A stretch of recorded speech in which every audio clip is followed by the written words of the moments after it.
Welcome. Danny, we're glad to have you here. Can you tell me a little bit about your life story and how you ended up doing this amazing project?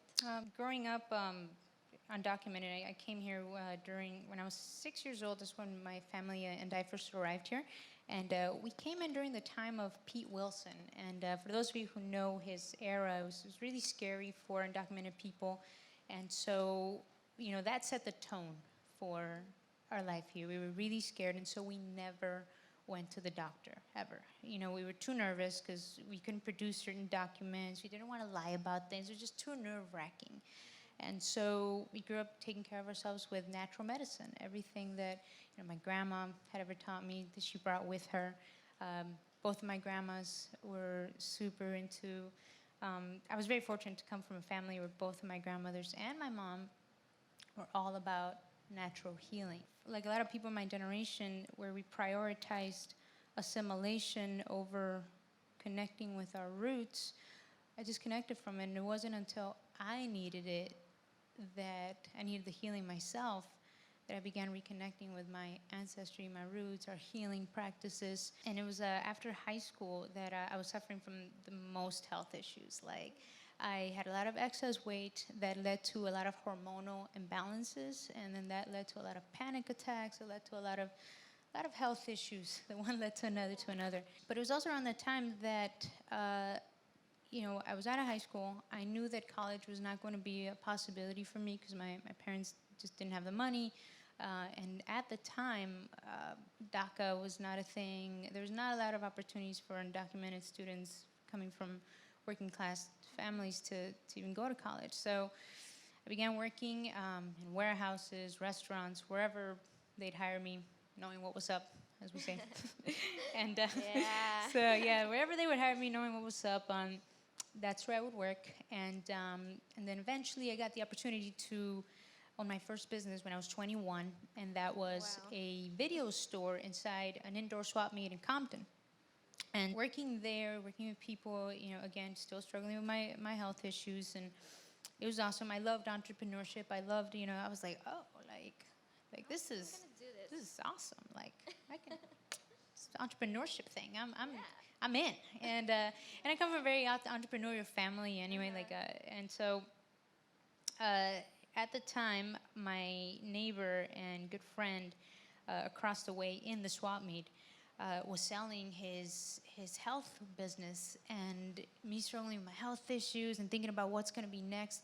And because again, this is around the time when Netflix first started coming out and YouTube, and I was like, oh snap! Like this whole movie thing, this whole DVD selling thing is going to end real quick. Blow.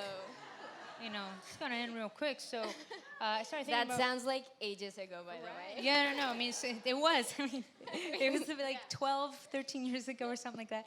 And so I knew it was going to end. And so he was selling the health store. And I saw it as a sign, like, I want to reconnect with, prioritize my health. He's selling this health store. I need to, see what's next. And so I went up to him and I was like, hey, I want to take this over. How about it? And he and his family were for it. They were one of the first people to loan me, to give me a loan at the time, again, with no social security number, no access to credit. Angels. Right. They were, amazing. And so once I took that over, I completely decided to remodel it, change the business model, and just start anew. And that coincided with me also prioritizing my own health. I decided to start reconnecting with the earth, with my grandmothers had taught me, with thinking about all those recipes. I grew up learning how to make teas, how to make tinctures, how to make all this stuff. And so I was like, this is it. And so having people come in, and when we started seeing the results of just being loving to people, being kind to people, caring about people, that really, made me start again taking care of my own health issues, so that then I could help people do the same. And so I managed to, get into, again, the natural healing, we decided to incorporate all these natural superfoods. And once we started incorporating that, and we started seeing even better results, I was like, this is it. And I think it's very interesting because when you think about having a healthy lifestyle and like nutrition, you always think about the physical aspects of it, right? But you don't really think about your mental health. And you were mentioning you had anxiety and all these other things, and by having a healthy lifestyle, you started seeing change. So can you talk a little bit about that? Because sometimes we just focus and like, oh, I want to look good or things like that, especially in social media, but you don't realize the bigger impact that that has in your life. Right. So mindset is actually one of the most important things when looking after your health. And I talk to my customers about this, people that I coach. I tell them, I'm going to prepare this herbal tonic for you. I'm going to do this for you, but please realize that this is only about 20% of the effort.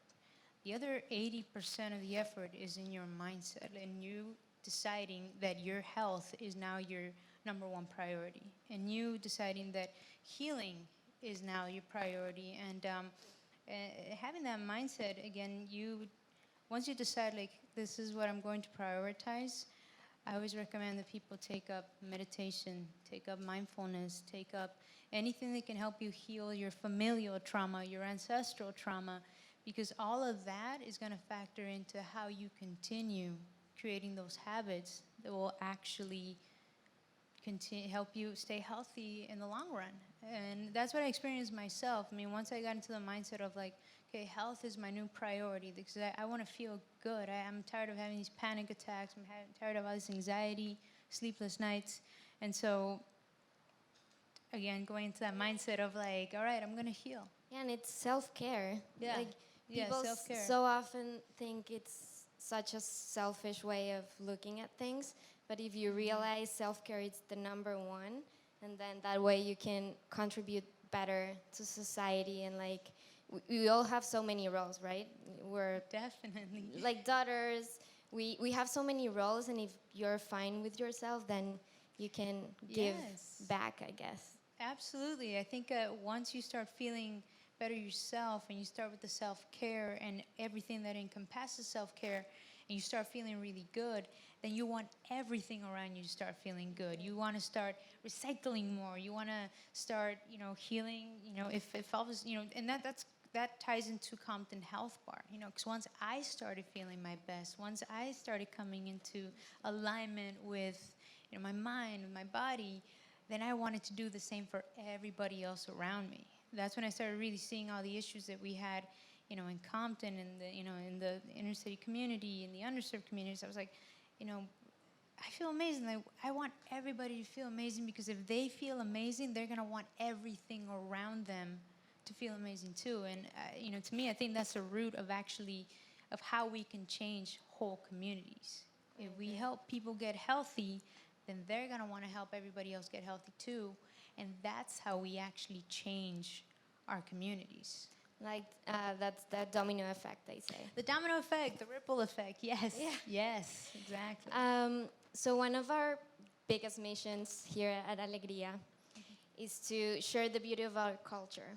And that's what you do day in and day out. You share your Mexican traditions. You said you disconnected. Sometimes when you leave your country or your parents, you really disconnect. But we as Latinos really want to bring that back. Yes. How do you think that helps in your business? Like, because that's something unique to your business. Nobody else, like, yes, there's people talking about nutrition and these other things, but your business has that key ingredient. What can you talk about that?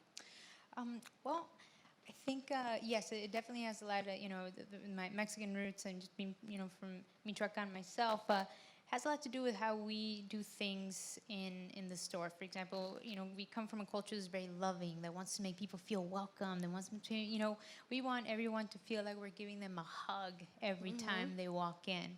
And so, growing up in a family that, again, I saw my tias making teas all the time, saw my grandma.